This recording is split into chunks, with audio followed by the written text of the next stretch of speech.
รียวหวานนะ นั่นดีกับเปรี้ยวหวานนะคะ เขาอยากกิน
าเยอะจริงไหมแม่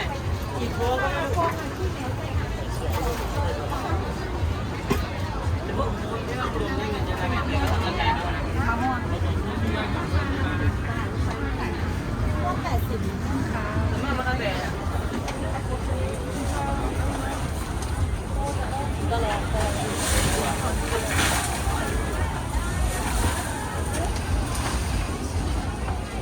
อ้อยนี่มา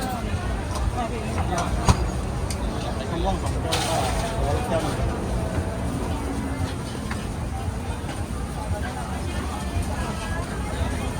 ไม่มีแต่ว่าแล้วก็เอาเชคารุก็ได้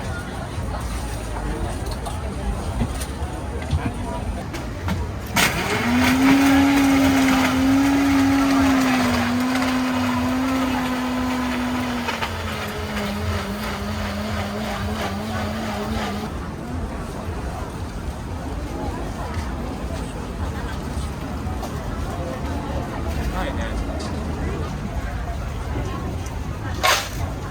มะม่วง2แก้วแล้วก็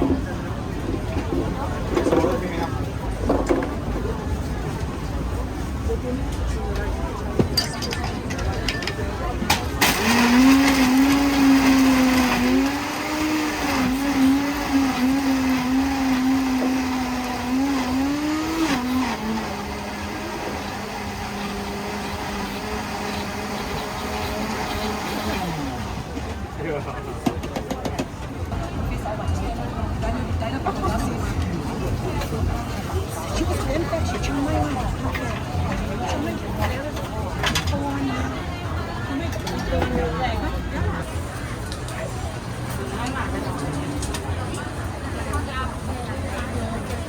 ถ้าเรื่องเล่านะผมคือตอนนี้กินเหล้า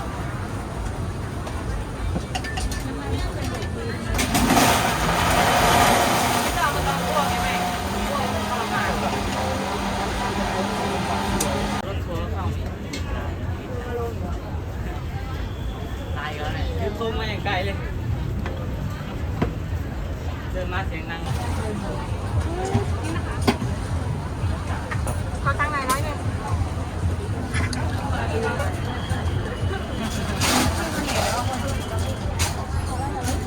แป๊บหนึ่ง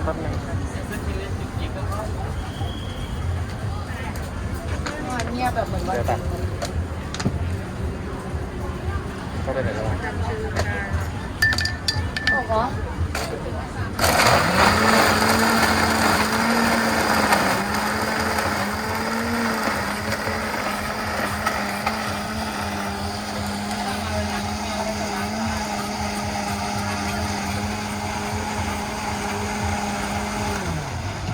เดี๋ยวฟัง เ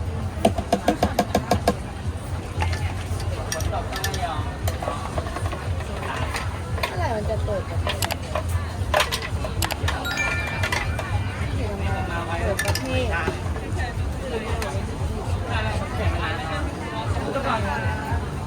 ผมนอนที7-8 โมงเล่นเกมกับเพื่อน เอาผมไปต้องเปลี่ยนเวลานอน